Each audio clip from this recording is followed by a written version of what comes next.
আসসালামু আলাইকুম ওয়া রাহমাতুল্লাহি ওয়া বারাকাতুহু। আলহামদুলিল্লাহি রাব্বিল আলামিন ওয়াসসালাতু ওয়াসসালামু আলা রাসূলিহিল কারীম ওয়া খাতামান নাবিয়্যিন নবিয়্যিনা মুহাম্মদ ওয়া আলা আলিহি ওয়া সাহবিহি আজমাইন। সুপ্রিয় দর্শক, পৃথিবীর যে প্রান্ত থেকে আপনারা এই মুহূর্তে এটিএন বাংলা টিভি স্ক্রিনের সামনে আছেন, সকলকে স্বাগত জানাচ্ছি এটিএন বাংলার নিয়মিত আয়োজন ইসলামী সাওয়াল সরাসরি আপনাদের জীবন ঘনিষ্ঠ যে কোনো ধরনের প্রশ্নের উত্তর জবাব জানতে ইসলামিক শরিয়ার আলোকে কোরআন কারীম এবং সহিহ সুন্নাহর ভিত্তিতে আপনারা সরাসরি আয়োজনের প্রশ্ন করে ফোন করে আপনাদের প্রশ্নের জবাব জানতে পারবেন। আমি আছি আপনাদের সাথে পুরো অনুষ্ঠান জুড়েই কারি কেম ফিরোজ। প্রিয় দর্শক, আমাদের সাথে আজ উপস্থিত আছেন শেখ আনম প্রফেসর রশিদ আহমদ মাদানী হাফিজাহুল্লাহ। আসসালামু আলাইকুম ওয়া রাহমাতুল্লাহি ওয়া বারাকাতুহু। ওয়া আলাইকুম আসসালাম ওয়া রাহমাতুল্লাহি ওয়া বারাকাতুহু। শেখ মারহাবা বিকুম। বারাকাল্লাহু ফিকুম, হায়াকাল্লাহ, মাশাআল্লাহ। আমরা আপনার কাছ থেকে কোরআন সুন্নাহর আলোকে দর্শকদের বিষয়গুলো জানবার চেষ্টা করব। প্রিয় দর্শক, একটা বিষয় অবশ্যই আপনারা আমাদেরকে সহযোগিতা করবেন, যারা আমাদের সাথে কানেক্ট হচ্ছেন, আপনি প্রশ্ন করার সুযোগ পাচ্ছেন। আপনি যখন আমাদের সাথে কথা বলছেন, আপনার টিভি সেটে টেলিভিশন ভলিউমটা কমিয়ে আপনি কথা বলুন। আমরা যাচ্ছি আজকের আয়োজন ইনশাআল্লাহ শুরু করতে। শেখ, আমরা শুরু করতে পারি ইনশাআল্লাহ। বিসমিল্লাহ। জি, কে আছেন বলুন, কি প্রশ্ন? আসসালামু আলাইকুম। ওয়ালাইকুম সালাম ওয়া রাহমাতুল্লাহি ওয়া বারাকাতুহু। জি বলবেন। আমার একটা প্রশ্ন। জি বলুন। এই আকিকার জন্য ছাগল জবাই করে তারপর আত্মীয় স্বজনের বাড়িতে কাঁচা গোস্ত পাঠাতে হলো। এখন এই গোস্ত যে ঘরে কিছু থাকে তাহলে কি বাবা মা বাবা বাড়ি খাইতে পারবে? এটা একটু আমাকে জানাবেন। আচ্ছা, আকিকা হয়ে গেছে? আকিকা দিব তাই দেন না এখনো? ঠিক আছে, হয়ে গেলে তো খাওয়া দাওয়া হয়ে গেছে। শেখ, আমরা শুরু করতে পারি ইনশাআল্লাহ। বিসমিল্লাহ। আলহামদুলিল্লাহ ওয়াসসালাতু ওয়াসসালামু আলা মুহাম্মদ ইবনে আব্দুল্লাহ ওয়া আলিহি ওয়া সাহবিহি ওয়া মান তাবি'আহুম বিইহসানিন ইলা ইয়াউমিদ্দিন। اللهم لا علم لنا إلا ما علمتنا إنك أنت العليم الحكيم. سبحان الله. আকিকা সুন্নাহ, আকিকাটা দিতে হবে সুন্নাহ পদ্ধতিতে। 7 দিনের মাথা 14 দিন অথবা 21 দিন, এরপর আকিকা নেই। আকিকার গোশত কোরবানির গোশত, একই নিয়ম। আকিকার গোশত বাবা মা খেতে পারবে, কোরবানির গোশত যে কোরবানি দিবে সে খেতে পারবে। আকিকার গোশত আত্মীয় স্বজন গরিবদেরকে দেওয়া যাবে, যেমন কোরবানির গোশত দেওয়া হয়। আকিকার গোশত আপনি এখন কিছু খেলেন, কিছু ফ্রিজে রেখে দিলেন, পরে খাবেন, সবটাই করা যাবে, কোনো সমস্যা নেই। এটা তাহলে 7 দিন, 14 দিন, 21 দিন। জি, তিনটা সুযোগ রয়েছে। তিনটা সুযোগ রয়েছে, তিনটা সময় রয়েছে। এই এগুলোর মধ্যে আমাদেরকে এই সময়ের মধ্যে দেওয়াটাই সুন্নাহ। এরপরে দিলে আর এটা আকিকার মর্যাদা থাকবে না। এটাই সহিহ সুন্নাহর মধ্যে প্রমাণিত। আহসান শেখ, মাশাআল্লাহ, বারাকাল্লাহু ফিক। আমরা যাব পরবর্তী প্রশ্নে। দর্শক কে আছেন বলুন, কি প্রশ্ন? আসসালামু আলাইকুম। আসসালামু আলাইকুম। জি, আসসালামু আলাইকুম। ওয়ালাইকুম সালাম। বলুন, কি দুটো প্রশ্ন ছিল। জি, প্রশ্নটা হচ্ছে হুজুর, আমার কি সম্বন্ধে, মানব সম্বন্ধে। আমি একবার খুব অসুস্থ ছিলাম, তখন বলছিলাম আমি যদি ভালো হই তাহলে আমি হুজুর খাওয়াবো। আপনাদের এখান থেকে বলছেন যে যারা জাকাত দেয় তাদেরকে খাওয়া যায় না। তাই মনে করেন একজনের কাছে 60 থেকে 65,000 টাকা থাকলেই তো সে জাকাতের উপযুক্ত হয়ে যায়, জাকাত দিতে হয় তাকে। তাহলে আমি কিভাবে হুজুর কালেকশন করি, কিভাবে খাওয়াবো, একটু যদি কাইন্ডলি বুঝায় বলতেন। এটা আরেকটা প্রশ্ন। যারা জাকাত দেয় না, জাকাত খায়, তারা খেতে পারবে না, কোনটা বললেন? মানে বলছেন যে যারা জাকাত দেয় তারা খাইতে পারবে না। তাহলে একজন লোকের কাছে যদি 60 থেকে 65,000 টাকা থাকে, উনি তো তাহলে জাকাত দেয়, তাহলে আমি কিভাবে এই হুজুর খাওয়াবো? কিভাবে এই হুজুর খুঁজে পাবেন আপনার মান্নত খাওয়ানোর জন্য? জি হ্যাঁ, মানে 10 জন হুজুর জি। আপনার দ্বিতীয় প্রশ্ন। জি, সুস্থ থেকে সুস্থ। আর দ্বিতীয় প্রশ্নটা হইতেছে হুজুর, মানে আমি একবার অসুস্থ হয়েছিলাম, পরে কি মানে মানত করছিলাম যে সিলেট মাজার একটা খাসি দিব। এখন আমি জানি মাজারে দেওয়াটা গুনাহ। এখন কি আমার সেই মানতটা পূরণ করতেই হবে, যে কোনো গরিব মিসকিনকে দিতে হবে না, না করলেও হবে? এই একটা প্রশ্ন। ওই খাসির মানতটা আমার পূরণ করতেই হবে নাকি, যে ওই মাজারে না দিয়ে গরিব কোনো বা অসহায় দরিদ্ররে না দিলেও হবে কিনা, এটা একটু বুঝা। চমৎকার প্রশ্ন। জি, ধন্যবাদ। আপনি শুনুন, মোহতারাম জবাব দিচ্ছেন এক এক করে। মোহতারাম, আচ্ছা, খালি জাকাত আর আমরা মানত বলি আসলে এর আরবি হচ্ছে নাযার। কোরআন সুন্নাতে শব্দ এসেছে নাযার। অল ইউফুনা নুযুরাহুম, ইউফু বিন নাযর। অল ইউফু বিন নাযর বিভিন্নভাবে বলা হয়েছে। এখানে মৌলিক কথা হচ্ছে, আমরা একাধিকবার বলেছি, নজর শর্ত সাপেক্ষ বিষয়। আমার ছেলে যদি গোল্ডেন এ প্লাস পায়, আমার ছেলে যদি চাকরি পায়, আমার স্বামীর যদি প্রমোশন হয়, তাহলে আমি এটা করব। কন্ডিশনাল। এই কন্ডিশনাল বিষয়টা আল্লাহ পছন্দ করেন না, আল্লাহ আমরাও করি না। সুবহানাল্লাহ। আপনাকে যে আপনার সন্তান যদি বলে, মা তুমি যদি আমার জন্য এটা করো, আমি তোমার জন্য এটা করো, আর ধমক দিয়ে বলুন তোর এটা করার দরকার নেই। কিন্তু মানত করলে সেটা আদায় করতে হবে, পরিষ্কার। মানত করা ইসলাম নিরুৎসাহিত করে। রাসূল ইসলাম কখনো মানত করেন নাই, সাহাবা কেরাম করেন নাই। তবে মানত করলে সেটা আদায় করতে হবে অবশ্যই, এটা তখন ওয়াজিব হয়ে যায়। মানতটা কি ছিল? 10 জন হুজুর খাওয়াবেন। 10 জন হুজুর খাওয়াবে, কিন্তু ঠিক আছে, না সমস্যা নাই। আপনি 10 জন হুজুর মানে কি, আমাদের দেশে যারা মাদ্রাসায় পড়ায় এরে তো হুজুর। আপনি মাদ্রাসার অসহায় 10 জন ছাত্রকে, এতিমকে খাওয়াই দেন, কোনো সমস্যা না। আপনার ওই যে জাকাত ফরজ হওয়া না হওয়া ওই আলোচনায় আপনি যাবেন না। আপনি 10 জন এতিমকে, অসহায় ছাত্রকে এনে খাওয়ান, হয়ে যাবে সহজ সমাধান। আচ্ছা, মাজারে মানত করেছেন না, ঠিক করেন নাই।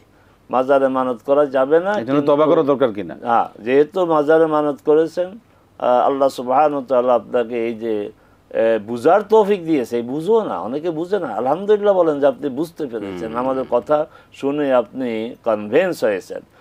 এখন আপনি কি করবেন? এই মাজারে না দিয়ে এটা গরিবদেরকে দেন, হয়ে যাবে ইনশাআল্লাহ। মানে নজর পুরো হয়ে যাবে। জি, আহসান শেখ, মাশাআল্লাহ, বারাকাল্লাহু ফিকুম। সেক্ষেত্রে এই যে মাজারে যে মানত করলে, এজন্য মানে তার কোনো তওবা বা ইস্তেগফার করা দরকার কিনা? ভুলে করেছেন, ওই ভুলের জন্য আল্লাহর কাছে ক্ষমা চান যে আমি ভুল করেছি। চমৎকার। প্রিয় দর্শক, আল্লাহ পাক আমাদেরকে সত্যিকার হেদায়েত দান করুন, যে আমরা আসলে এই অনুষ্ঠানের মাধ্যমে অনেক উপকৃত হচ্ছি, যে শিরক বেদাত থেকে আমরা বেঁচে থাকার এই যে সুযোগ লাভ করছি, আল্লাহ পাক আমাদের কবুল করুন। আমরা যাব পরবর্তী প্রশ্নে। দর্শক বলুন, কে আছেন, কি প্রশ্ন? আসসালামু আলাইকুম। ওয়া আলাইকুম আসসালাম ওয়া রাহমাতুল্লাহ। জি বলবেন, কি প্রশ্ন? জি ওয়ালাইকুম আসসালাম। আমি কফিলউদ্দিন হরিপুর ঠাকুরা থেকে বলছি। জি বলুন কফিলউদ্দিন সাহেব। জি কফিলউদ্দিন সাহেব বলুন, কি প্রশ্ন? জি, জানাজায় ছানা পড়া যাবে কিনা? জানাজায় ছানা পড়া যাবে কিনা? একজনের কাছে শুনেছি ছানা নাকি পড়তে হবে না। পড়তে হবে না? আচ্ছা, ছানা পড়া যাবে কিনা যথেষ্ট। জি আচ্ছা, ঠিক আছে। আর কোনো প্রশ্ন? আর প্রশ্ন হলো, জানাজায় সূরা ফাতিহা পড়ার কথা বলা আছে, কিন্তু ওইখানে আমি একটা লেখা পেয়েছি, ওইখানে সূরা মিলানোর কথা লেখা নাই। সূরা মিলাইতে হবে? সূরা মিলানো, জি চমৎকার প্রশ্ন। আরেকটা প্রশ্ন করবো। বলুন। জি, আরেকটা প্রশ্ন হলো, এই যে সূরা দরুদ, দোয়া, এগুলো যে পাঠ করা হয়, এগুলো কি উচ্চ স্বরে পড়া যাবে নাকি নিম্ন স্বরে পড়তে হবে? সেটা কখন? এই জানাজার সময়।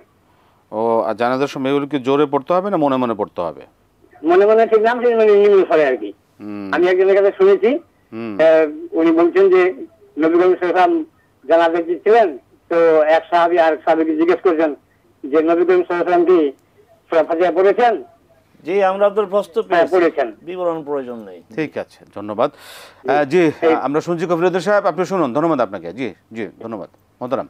জানাজায় ছানা পড়ার সমর্থনে কোনো সহিহ হাদিস নেই, দুর্বল হাদিসও নেই ছানা পড়া নিয়ে। তবে সূরা ফাতিহা পড়তে হবে। আপনার দুই প্রশ্নের উত্তর একসাথে এসে, সূরা ফাতিহা সহিহ সুন্নাহ দ্বারা সমর্থিত, কিন্তু ছানার বিষয়ে আমি এ পর্যন্ত সহিহ হাদিস পাইনি, দুর্বল হাদিসও পাই নাই। কেউ যদি পেয়ে থাকেন আমাদেরকে জানাবেন, আমরা সংশোধন হব। বাইরে দিয়ে সমালোচনা করবেন না। আমরা এখান থেকে দায়িত্ব নিয়ে বলেছি, এই কথাও বলেছি, যদি কেউ পেয়ে থাকেন রেফারেন্স সহ আমাদেরকে জানাবেন, আমরা এখান থেকে আবার সংশোধনী দেব। আমরা এই পর্যন্ত পাইনি। সূরা ফাতিহাটা পেয়েছি। চমৎকার। সূরা ফাতিহার সাথে কোনো সূরা মিলাতে হবে না। জানাজা রাসূলুল্লাহ একবার উচ্চস্বরে পড়েছেন শিখানোর জন্য, কিন্তু পরে তিনি আর পরবর্তী কোনো জানাজা তিনি উচ্চস্বরে এই সূরা ফাতিহা, দোয়া এগুলি পড়েন নাই। জানাজার সলাতে জোহর আসরে যেভাবে নীরবে পড়া হয়, এইভাবে নীরবে পড়তে হবে। মুখ নাড়তে হবে, অবশ্যই, আওয়াজ জরুরি না। আহসান, মাশাআল্লাহ। আমরা আবার যাচ্ছি প্রশ্ন। দর্শক বলুন কি আছেন, কি প্রশ্ন? জি, আসসালামু আলাইকুম। ওয়ালাইকুম সালাম ওয়া রাহমাতুল্লাহি ওয়া বারাকাতুহু। হুজুর, আমি ধরমপাড়া সুনামগঞ্জ থেকে ইনুস বলছিলাম। ইউনুস সাহেব বলুন। হুজুর, জীবিত ব্যক্তি কি কোনো মৃত ব্যক্তিকে কষ্ট দিতে পারে? পারলে কিভাবে? আর কোন কাজ করলে মৃত ব্যক্তি উপকৃত হয়? আর কোন আমলের সওয়াব মৃত্যুর পরও অব্যাহত থাকে? আচ্ছা, ঠিক আছে, ঠিক আছে, ধন্যবাদ। আমরা আমরা আমরা আমরা সকল প্রশ্নের জবাবই শুনবো। সাহেব, আমাদের একটা বিরতিতে যেতে হচ্ছে, ফিরে এসে ইনশাআল্লাহ আমরা সকল বিষয় জানবো। প্রিয় দর্শক, আপনারা দেখছেন ইসলামী সাওয়াল-ও-জবাব সরাসরি আয়োজন। সময় হলে একটি ছোট্ট বিরতি নেবার, ফিরছি বিরতির পর আবার ইনশাআল্লাহ আপনাদের সাথে আয়োজনে। আমাদের সাথে থাকবেন ইনশাআল্লাহ। আসসালামু আলাইকুম ওয়া রাহমাতুল্লাহি ওয়া বারাকাতুহু। প্রিয় দর্শক, ফিরে এলাম বিরতির পর ইসলামী সাওয়াল-ও-জবাব সরাসরি আয়োজনে। আমরা বিরতির আগে যে প্রশ্নগুলো শুনছিলাম, এক এক করে তার জবাব শুনবো। প্রথম প্রশ্ন হচ্ছে যে জীবিত ব্যক্তিকে মৃত ব্যক্তিকে কষ্ট দিতে পারেন, বা মৃত ব্যক্তিকে জীবিত ব্যক্তিকে কোনো কষ্ট দেওয়ার কোনো সুযোগ রয়েছে কিনা? মৃত ব্যক্তি তো মারা গেলেন, তিনি আর কিভাবে কষ্ট দিবেন? তবে তিনি যদি এমন কাজ করে যান যে তার মৃত্যুর পরে লোকেরা কষ্ট পাবে, তাহলে ওই কষ্টের কাজের জন্য তার ভাগ্যে যা ঘটার তাই ঘটবে। তার অব্যাহতভাবে ওই গুনাহ লেখা থাকবে মানুষকে কষ্ট দেওয়ার বিষয়ে। আর জীবিত মৃত ব্যক্তির কষ্ট, তাও মৃত ব্যক্তি সম্পর্কে যে খারাপ চর্চা, তার মন্দ চর্চা করা, এটাও তার এক ধরনের কষ্ট দেওয়াই হলো। জি, তার অপকর্মের বিষয়গুলোকে নিয়ে কষ্ট পাওয়া কোনো প্রয়োজন নেই। তার অন্যায় দ্বারা যদি কেউ কষ্ট পেতেই থাকেন, হ্যাঁ, এরকম জীবিত ব্যক্তির দ্বারা তো মৃত ব্যক্তি কষ্ট পেতেই পারেন, কষ্ট পেতেই পারেন। সেইভাবে একটা কথা বলে থাকি মোহতারাম, মানে এটা খুবই মানে প্রাসঙ্গিক বিষয়। অনেকে বলেন যে রুহানি একটি দোয়া কবর থেকে মৃত ব্যক্তির পক্ষ থেকে পাওয়া যায়। না না, এই বিষয়গুলো কি কোরআন সুন্নাহ দ্বারা? জাতীয় কিছু বিষয় না যে মৃতর পক্ষ থেকে, মৃত ব্যক্তির ভালো আমলগুলো এটা তো চলতে থাকবে, যেটা আপনার পরের প্রশ্ন আছে সেখানে বলবো। কিন্তু এই রুহানি দোয়া এই সমস্ত কথা ঠিক না। মানে মৃত ব্যক্তির দ্বারা জীবিত ব্যক্তি কোনো উপকার লাভ করার কোনো সুযোগ নেই, তিনি তো মৃত্যু হয়ে গেলেন। জীবিত ব্যক্তির দ্বারা মৃত ব্যক্তির কোনো উপকৃত হওয়ার সুযোগ রয়েছে কিনা? জীবিত ব্যক্তির মাধ্যমে জীবিত যারা আছেন তারা কি মৃত ব্যক্তির জন্য কোনো উপকার করতে পারেন? একসাথে আমি জবাব দেই। আরেকটা বোঝা আছে কোন কোন আমল, আরেকটা হলো যে মৃত্যুর পরে কোন কোন আমল জারি, একসাথে হয়ে যাচ্ছে। জি জি। আমরা একটি হাদিসের সাথে পরিচিত যে 3টি আমল, এটা 5 লাইন আপনার জারি থাকে, সওয়াব পুষতে থাকে, সাদাকায়ে জারিয়া, কল্যাণকর সাদাকা, অব্যাহত যেটা সাদাকা। আচ্ছা, আরটি হচ্ছে এমন জ্ঞান চর্চা যার দ্বারা মানুষ উপকৃত হয়। এটাকে ওই কোরআন সুন্নাহর এলেমের সাথে সীমাবদ্ধ করার কোনো প্রয়োজন। এমন জ্ঞান, উপকারী জ্ঞান যেগুলো, যেই জ্ঞানের মাধ্যমে অন্যরা উপকৃত হয়। যেমন ছোট্ট উদাহরণ দিচ্ছি, যে একজন আরেকজনকে, এই যে সাইকেল আমরা রাস্তা দেখি না, সাইকেল সারানো শিখালো, এটা এলেম না।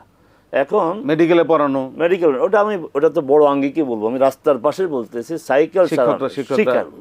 এখন এই সাইকেল সারানো যে শিখলো, সে এটা দিয়েই তার পরিবার পরিজনকে হালাল উপায়ে পরিচয়, এটা তো একটা এলেম। আমরা এলেম বলতেই কোরআন হাদিসের এলেম, মেডিকেল বললেন, এটা তো অনেক উপরে, এটা তো অনেক উপকৃত। কিন্তু আমি ছোট্ট একটা উদাহরণ দিয়েছি, ছোট্ট একটা উদাহরণ দিলাম যে এই যিনি তাকে এই সাইকেল মেরামত শিখালেন, আর ওই লোকটা এই কাজ করেই তার পরিবারের আপনার জীবিকা অর্জন করছে, খরচ নির্বাহের মাধ্যম হিসাবে গ্রহণ করলেন, সব হবে। আর আরেকটি হচ্ছে নেক সন্তান। এখানেই রাসূল সাল্লাল্লাহু আলাইহি ওয়াসাল্লাম শেষ করেন নাই। নেক সন্তান, যেই সন্তান তার বাবা মার জন্য দোয়া করে। এই হাদিসের বাইরেও একটি হাদিস আছে যে বেশ কয়েকটি কাজের আমল অব্যাহত থাকে। এর মধ্যে আছে যদি পানি সরবরাহ, কোনো এলাকায় পানির সংকট, সেখানে আপনার খাল করে দিল, টিউবওয়েলকে আবার আলাদা করে বলা হয়েছে। তাহলে আমরা বুঝবো যে টিউবওয়েল আলাদা আর পানির প্রবাহ, যে এলাকা ফসলের জন্য পানি প্রয়োজন, একটা খাল করে দিল ফসলের জন্য, ব্রিজ করে দিল। তারপরে হচ্ছে আপনার টিউবওয়েল করে দেওয়া, মসজিদ নির্মাণ, তারপরে যে কোরআন মজিদ কাউকে দেওয়া, কোরআন মজিদ কাউকে দেওয়া, হাদিসে যেভাবে আসছে আমরা যোগ করলে হবে না, কোরআন মজিদ কাউকে দেওয়া। তারপরে গাছ, আচ্ছা আচ্ছা। ফলজ গাছ, এই গাছ যদি কেউ আপনার লাগিয়ে যায় তাহলে এগুলি হাদিস দ্বারা সমর্থিত এবং হাদিসের শব্দ। আবারও বলছি, পানির সরবরাহ, সেটা শুধু খাওয়ার জন্য না, পানির সরবরাহ বলতে পানি প্রয়োজন, হাঁড়ি পাতিল ধুতে প্রয়োজন, জীবজন্তু খাওয়ারের প্রয়োজন, ফসলের জন্য প্রয়োজন। এরপর টিউবওয়েল, এটা কিন্তু স্পেসিফিক খাওয়ার কথা বলা হয়েছে। ফলদার গাছ, মসজিদে নির্মাণ, তারপরে হচ্ছে কোরআন মজিদ দেয়া, এগুলোর স্বভাব অব্যাহত থাকে। চমৎকার, মাশাআল্লাহ। আলহামদুলিল্লাহ, আল্লাহ পাক আমাদের কবুল করুন। আমরা যেন মৃত্যুর পরেও জন্য আমরা আমাদের এই ব্যবস্থাগুলো করে যেতে পারি, যেন আমরা কবরে গিয়ে আমরা এই সওয়াব লাভ করতে পারি। আমরা যাচ্ছি পরবর্তী প্রশ্নে। দর্শক বলুন কে আছেন, কি প্রশ্ন? আসসালামু আলাইকুম। ওয়ালাইকুম আসসালাম ওয়া রাহমাতুল্লাহ। আমি নাজমুল হুদা বলছি। জি।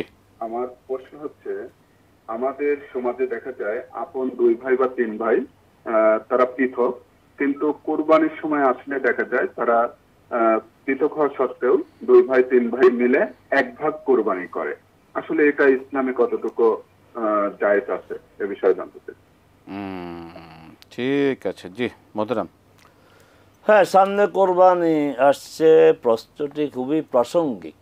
আল্লাহ আপনাকে উত্তম প্রতিদান দিন যে আপনার মাধ্যমে বিষয়টি অনেকেই জানবে। আসলে রাসূল সাল্লাল্লাহু আলাইহি সাল্লামের যে আমল, তার থেকে প্রমাণিত হয় যে এক পরিবার সদস্য যতই হোক, এক পরিবার থেকে একটি পশু জবাই করা যথেষ্ট, কোরবানি দেওয়া যথেষ্ট। সেই পশু ছাগল হতে পারে, দুম্ব হতে পারে, গরু হতে পারে, উট হতে পারে, সাইজ যাই হোক, এক পরিবারের পক্ষ থেকে একটা কোরবানি, পরিবারের সদস্য সংখ্যা যাই হোক, রাসূল সাল্লাল্লাহু আলাইহি ওয়াসাল্লাম তার পরিবারের পক্ষ থেকে কোরবানি দিয়েছেন। তো রাসূল সহ তার স্ত্রী সহ তো ওখানে 10 জন, 9 জন স্ত্রী, একজন তিনি, তো 10 জনের পক্ষ থেকে একটা দুম্বা দিয়েছেন। আচ্ছা, তবে পরিবারটা বুঝতে হবে কি, আপনি যেমনটি বলেছেন আর এক পরিবার না, আপনার 10 ভাই একসাথে থাকে, এক রান্নায় খাওয়া দাওয়া করে, এক পরিবার। 2 ভাই 2 জায়গায় থাকে বা এক বাড়িতে থাকে, 2 জনের সংসার আলাদা, খাওয়া দাওয়া, জায়গা জমিন সব আলাদা, এখানে কিন্তু পরিবার একটা না, 2টা। আবারও বলছি, 10 ভাই এক পরিবার হতে পারে, আবার 2 ভাই এক পরিবার না। আমার মনে হয় বিষয় ক্লিয়ার। 10 ভাই, তাদের সকল সম্পদ একসাথে, তাদের রান্না বান্না একসাথে, জয়েন্ট ফ্যামিলি, তাহলে এটা হচ্ছে এক পরিবার। আবার 2 ভাই, তারা থাকে আলাদা ঘর, আলাদা খাবার, তাদের সম্পদ আলাদা, ব্যবসা আলাদা, চাকরি আলাদা, এটা কিন্তু আপনার এক পরিবার না, 2 পরিবার। আজকে আমি দেখলাম একটা পত্রিকায় প্রশ্ন উত্তরে যে স্বামী উপার্জন করে, আবার স্ত্রী উপার্জন করে। প্রশ্ন করা হচ্ছে স্বামী কোরবানি দিলে হবে, স্ত্রী যদি না দেয়, তো সেখানে বলা হয়েছে না, স্ত্রীও আলাদা দিতে হবে। কোত্থেকে পেলেন, কিসের ভিত্তিতে কথা বললেন? না, দিতে হবে না। স্বামী স্ত্রী এক পরিবার, স্বামী স্ত্রী আলাদা পরিবার, একই পরিবার, অবশ্যই স্বামী স্ত্রী একই পরিবার, তারা একটা পশু দিলে হবে। চমৎকার। এই প্রশ্নটা আমি করতে চেয়েছিলাম আপনাকে, আপনি নিজে থেকে জবাব দিয়ে দিলেন, জাযাকাল্লাহ খায়ের। যে আমরা একটা প্রশ্ন দেব, জি দর্শক বলুন। আসসালামু আলাইকুম। সালাম। জি বলুন, কি প্রশ্ন? আমি প্রশ্ন করতে চাচ্ছি যে ওই যে সকাল এবং সন্ধ্যা, এই যে অধিকার, যে ডাক্তার খন্দকার আব্দুল্লাহ জাহাঙ্গীর রহিমাহুল্লাহ ওনার সহি মাসুম অধিকার আছে, সেখানে বলা আছে যে সকালের ফজর নামাজ পরে যে অধিকার মগরবের সময় থেকে 100 অধিকার।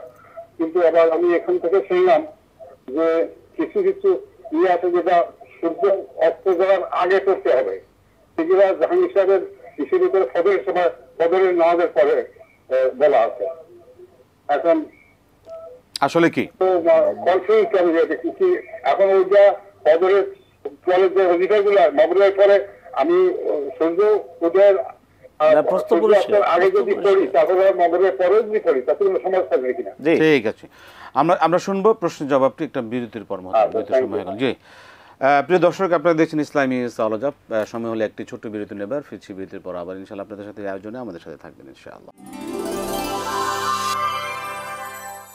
আসসালামু আলাইকুম ওয়া রাহমাতুল্লাহি ওয়া বারাকাতুহু। প্রিয় দর্শক, ফিরে এলাম বিরতির পর ইসলামী সাওয়াল-ও-জবাব সরাসরি আয়োজনে। আমরা বিরতির আগে মোহতারাম যে প্রশ্নটি শুনছিলাম, সকাল সন্ধ্যা বলতে আসলে কোনটা? যার রেফারেন্স দিলেন ডক্টর আব্দুল্লাহ জাহাঙ্গীর রাহিমাহুল্লাহ আমার একই বেসে আমরা লেখাপড়া করেছি, একই সময়ে তিনি রিয়াদে ছিলেন, আমি মদিনায় ছিলাম। ভালো আলেম, কোনো সন্দেহ নাই। আচ্ছা, এখন প্রশ্ন হচ্ছে যে আমরা যেটা বলি এখান থেকে যে সকাল সন্ধ্যা এক জিনিস, ফজরের পর আরেক, আর মাগরিবের পর ভিন্ন জিনিস। আমাদের পক্ষে তো কোরআনের দলিল রয়েছে, ফাসাব্বিহ বিহামদি রাব্বিকা ক্বাবলা তুলুইশ শামসি ওয়া ক্বাবলা গুরুব। তাসবিহ করো তোমার রবের সূর্য ওঠার আগে, সূর্য অস্ত যাওয়ার আগে। তাহলে এটা একটা ভিন্ন সময় হলো, যেটাকে আমরা সকাল সন্ধ্যা বলি।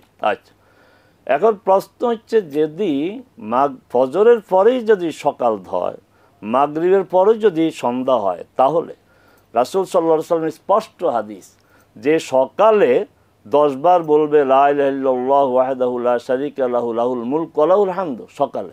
আবার বলছে ফরজ সালাতের পরে 10 বার। আপনি এখানে কি করবেন? যদি আপনি ফজরের পরকে সকাল ধরেন, তাহলে ফজরের পরে বলা হয়েছে 10 বার, আবার রাসূল সাল্লাল্লাহু বলছেন সকালে 10 বার। তাহলে তো বোঝা গেল যে সকাল একটা সময় আর ফজরের পর আরেকটা সময়। সন্ধ্যার আগে তোমরা লা ইলাহা ইল্লাল্লাহু ওয়াহদাহু লা শারীকা লাহু লাহুল মুলকু ওয়া লাহুল হামদু ওয়া আলা কুল্লি শাইইন কাদির 10 বার বলার কথা আছে, রাসূল সাল্লাল্লাহু আলাইহি ওয়াসাল্লাম আমল করেছে। আবার মাগরিবের পরও 10 বার, ফজরের পর ফরজ সালাতের পর। কি করবেন? তাহলে বোঝা গেল দুইটার সময়। আবার আসেন, রাসূল সাল্লাল্লাহু আলাইহি ওয়াসাল্লাম বলছেন ফরজ সালাতের পরে সূরা ইখলাস, সূরা ফালাক, সূরা নাস। তাহলে ফজরের পর আমরা পড়বো, মাগরিবের পর পড়ব। আবার হাদিসে বলা হয়েছে যে সকালে সূরা ইখলাস, সূরা ফালাক, সূরা নাস 3 বার করে। তাহলে কি করব আমরা? তাহলে বোঝা গেল না, রাসূল সাল্লাল্লাহু আলাইহি ওয়াসাল্লাম যেইভাবে বলেছেন এটাই সঠিক। আমি অমুক, তারপরে অমুক আলেম না, এটা আমাদের বিষয় না। বিষয় হচ্ছে রাসূল সাল্লাল্লাহু আলাইহি ওয়াসাল্লাম আমাদেরকে এটিই শিখিয়েছেন যে সকালে সূরা ইখলাস, সূরা ফালাক, সূরা নাস 3 বার, আর ফজরের পরে 1 বার করে, সন্ধ্যায় সূরা ইখলাস, সূরা ফালাক, সূরা নাস 3 বার করে, মাগরিবের পরে 1 বার করে। চমৎকার, আমরা ক্লিয়ার। আশা করি প্রিয় দর্শক আপনি কোরআন সুন্নাহ আল্লাহকে সঠিক বিষয়টাই জানলেন যে সকাল বলতে হলো কবলা সূর্যোদয়ের আগে, আর সন্ধ্যা বলতে হলো সূর্যাস্তের পরে, আর যেটা ফজরের পরে এবং মাগরিবের পরে সেটা হলো নামাজের পরে যেটা বলা হয়েছে। আমরা ক্লিয়ার। আমরা যাব পরবর্তী প্রশ্নে। যে দর্শক কে আছেন বলুন। আসসালামু আলাইকুম। ওয়ালাইকুম আসসালাম। জি মামলুক সাহেব। আমি একটা প্রশ্ন করতে হজ সংক্রান্ত। জি বলেন। আমরা জানি হজের দিন বা মিনাতে অবস্থানকালে নামাজ সব রাকাতে 4 রাকাত নামাজ 2 রাকাত পড়তে হয়, এবং হজের দিন যোহর আসর 2 রাকাত করে 4 রাকাত নামাজ একসঙ্গে পড়তে হয়। কসর। ইদানিং 10-15 বছর যাবত একটা বিভেদ সৃষ্টি হয়েছে। কেউ কেউ বলেন, এবং অনেক মৌলানারা এটা বলেন যে আমরা 10 দিনের বেশি অবস্থান করতেছি, আমরা মুকিম হয়ে গেছি, আমরা 4 রাকাত আলাদা করবো যোহর, 4 রাকাত আমরা আসর আলাদা হয়ে যাই। এই বিষয়ে কোনো সঠিক আছে কিনা? চমৎকার চমৎকার, খুবই প্রাসঙ্গিক এবং খুব সময়ের প্রশ্ন। শুনুন। জি শেখ বলছেন মোহতারাম। জি, আপনাকে আল্লাহ উত্তম প্রতিদান দিন। ভালো একটা প্রশ্ন করেছেন। যারা হজে যাচ্ছেন, গিয়েছেন, যাবেন, তাদের জন্য এই বিষয়টি জানা দরকার। আসলে অহেতুক বিতর্ক। আমরা 4 দিনের বেশি, 15 দিনের বেশি সফরের যে সময়সীমা, এটাই তো বিভিন্ন মত আছে। রাসূল সাল্লাল্লাহু আলাইহি ওয়াসাল্লাম তো 18 দিন ছিলেন, তো তিনি তো সেখানে কসর করেছেন। আসলে মিনা, আরাফা, মুজদালেফার এই যে কসর, এটা কোনো সফরের বিষয় না। এটা হচ্ছে মিন মানাসিকিল হজ বলা হয়। এটা হজের যে আনুষ্ঠানিকতা, বিধিবিধান, তার আওতায় এটা ভালো করে বুঝতে হবে। এটা সাধারণ সফরের বিষয় না। মিনায় অবস্থান, আরাফাতে অবস্থান, মুজদালিফায় রাত যাপন, এই টোটাল প্রোগ্রামের আওতায় সলাতও একটা বিধান। সেখানে মিনায় জোহরের সময় পড়তে হবে, আসরের সময় পড়তে হবে, সেখানে সময় পরিবর্তন করা যাবে না। সালাত পড়তে হবে 2 রাকাত করে। মুহাম্মদ সাল্লাল্লাহু আলাইহি সাল্লাম, যার মাধ্যমে আমরা দিন শিখেছি, যার মাধ্যমে আমরা হজের বিধান শিখেছি, তিনি তো ওখানে আপনার 2 রাকাত করে আদায় করেছেন। রাসূল সাল্লাল্লাহু আলাইহি ওয়াসাল্লাম পরে আবু বকর রাদিয়াল্লাহু তাআলা আনহু 2 রাকাত করেছেন, ওমর রাদিয়াল্লাহু তাআলা আনহু 2 রাকাত করে আদায় করেছেন, ওসমান রাদিয়াল্লাহু তাআলা আনহু তার খেলাফতের প্রথম দিকে 2 রাকাত, শেষ দিকে করেছেন 4 রাকাত। আপনি কোনটা গ্রহণ করেন? আল্লাহ তো আপনাকে আমাকে বিবেক তো দিয়েছে। মুহাম্মদ সাল্লাল্লাহু আলাইহি ওয়াসাল্লাম 2 রাকাত, আবু বকর রাদিয়াল্লাহু আনহু 2 রাকাত, ওমর রাদিয়াল্লাহু আনহু 2 রাকাত, ওসমান রাদিয়াল্লাহু তাআলা প্রথম দিকে 2 রাকাত, শেষে তিনি 4 রাকাত, তার ব্যক্তিগত ইজতিহাদ গবেষণা। কিন্তু আমরা এই মূল যে ধারাটা এর থেকে সরে যেতে পারি না, অতএব 2 রাকাত করে। আরাফাত ময়দানে এ আরেক বিতর্ক যে নামিরাতে পড়লে ইমামের পিছনে 2 রাকাত 2 রাকাত করে একসাথে পড়তে হবে, আর তাবুতে পড়লে 4 রাকাত জোহরের সময় আর 4 রাকাত আসরের সময়। কে শিখালো আপনাকে এই বিভাজন বিভক্তি যে ওখানে এইভাবে বাইরে এইভাবে? আচ্ছা, আপনাকে তো আল্লাহ সুবহানাহু ওয়া তাআলা সুস্থ বিবেক দিয়েছে। আপনি বলেন মুহাম্মদ সাল্লাল্লাহু আলাইহি সাল্লামের সাথে বিদায় হজে সাহাবী কত ছিল? 100-200 500 লক্ষাধিক। তারা কি একসাথে সালাত আদায় করা সম্ভব ছিল ওই সময়? আপনার সাউন্ড সিস্টেম ছিল না, মাইক্রোফোন ছিল না, কিছুই ছিল না। তারা কি একসাথেই ছিল নাকি আলাদা আলাদা তাঁবুতে ছিল? আপনার বিবেক কি বলে? আল্লাহ যে আপনাকে আকলের যে নেয়ামত দিয়েছেন, সে আকল দিয়ে বিবেচনা করেন যে তারা একসাথে ছিল না, এক তাঁবুতে ছিল না। তাহলে তারা সালাত আদায় করেছে কিভাবে? তারা সবাই কিন্তু রাসূল সাল্লাল্লাহু আলাইহি ওয়াসাল্লামের পিছনে সালাত আদায় করতে পারে নাই। অর্থাৎ জোর দিয়ে কথা বলা উচিত না। বাস্তবতা কি? তারা বিভিন্ন তাঁবুতে ছিল। তারা কিভাবে সালাত আদায় করেছে? জোহরের সময় আজান দিয়েছে, একামত দিয়ে জোহর 2 রাকাত, শেষ একামত দিয়ে আসর 2 রাকাত পড়েছে। এটাই আরাফাত ময়দানের সুন্নাহ, এটি রাসূল সাল্লাল্লাহু আলাইহি ওয়াসাল্লাম করেছেন, পরবর্তী সাহাবায়ে কেরাম এটিই করেছেন। এর বাহিরে যা করা হবে এটা সুন্নাহ পরিপন্থী হবে। আর মুজদালিফাটা সবাই মানে, এখন তখন ইখতিলাফ নেই। মুজদালিফা সবাই মানে যে মাগরিব 3 রাকাত আর এশা 2 রাকাত মাগরিবের সময় পড়তে হবে। আল্লাহ সুবহানাহু ওয়া তাআলা আমাদেরকে রাসূলের সুন্নাহকে সর্বাধিক গুরুত্ব দেওয়ার তৌফিক দিন। আমিন আমিন। মুজদালিফায় বিতরের ব্যাপারে কোনো মুজদালিফা রাসূল সাল্লাল্লাহু আলাইহি সাল্লাম 2 ফরজের বাইরে 2টি সালাত কখনো ছাড়েন নাই। রাইট। ফজরের আগে 2 রাকাত সুন্নাহ আর ভিতরের 3 রাকাত। অতএব মুজদালিফা ভিতর পড়তে হবে। চমৎকার, আলহামদুলিল্লাহ। একটি অত্যন্ত গুরুত্বপূর্ণ মেসেজ। প্রিয় দর্শক, আমাদের এই আয়োজনটি আপনারা ইউটিউবে অ্যাভেলেবেল পাবেন ইনশাআল্লাহ, সেখানে সংরক্ষিত থাকবে। আপনাদের যাদের প্রয়োজন আপনারা সেখান থেকে বারবার শুনে এই বিষয়গুলো আপনারা নিজেরা অর্জন করার সুযোগ পাবেন। আমরা একটা প্রশ্ন নিতে পারি, আর সময় শেষ প্রান্তে চলে এসেছি। জি দুঃখিত। জি মোহতারাম, যে প্রশ্নটা আমাদের সবসময় আমাদের করতে হয়, আমরা আরাফার ময়দানে এই বিষয়টা নিয়ে আমাদের এই যে যারা মানে এ থেকে হজের কোনো ক্ষতি হবে কিনা, যারা এই যে রাসূল সাল্লাল্লাহু আলাইহি ওয়াসাল্লামের এই সুন্নাহর পরিপন্থীভাবে, আমি দেখেছি যেটা আমার অভিজ্ঞতা হজের সফরে অনেক সময় দেখেছি যে অনেকের যে এই পড়ার কারণে অনেকের আসরও ছুটে যায়, এই যে একটা কাজ হয়, সেটাকে হজের ক্ষতি হবে কিনা? আচ্ছা, আমি হজের ক্ষতি হবে না হবে না আমি ফতোয়ার ভাষায় কথা বলবো না। আচ্ছা, আমি আল্লাহর কথা বলবো। সূরা নূরের কথা, সূরা নূরের শেষ আয়াতের আগের আয়াত, সম্ভবত 62 নম্বর আয়াতে বলছে, ফালইয়াহযারিল্লাযীনা ইউখালিফুনা আন আমরিহি আন তুসিবাহুম ফিতনাতুন আও ইউসিবাহুম আযাবুন আলীম। ফালইয়াহযার, সতর্ক তোমরা হও, সাবধান হও তার বিরোধিতা, তার মানে রাসূল সাল্লাল্লাহু আলাইহি সাল্লামের বিপরীতে কিছু করা থেকে সতর্ক সাবধান হও, নতুবা তোমাদেরকে বিপর্যয়, সংকট, মুসিবত গ্রাস করবে। এখানে শেষ না, অপেক্ষা করতেছে পীড়াদায়ক শাস্তি। আমি এটাই বলতে চাই যে রাসূল সাল্লাল্লাহু আলাইহি সাল্লাম যা করেছেন তার বিপরীতে কিছু করা যাবে না। সময় যদি থাকে আরেকটি কথা বলি যে সংক্ষেপে,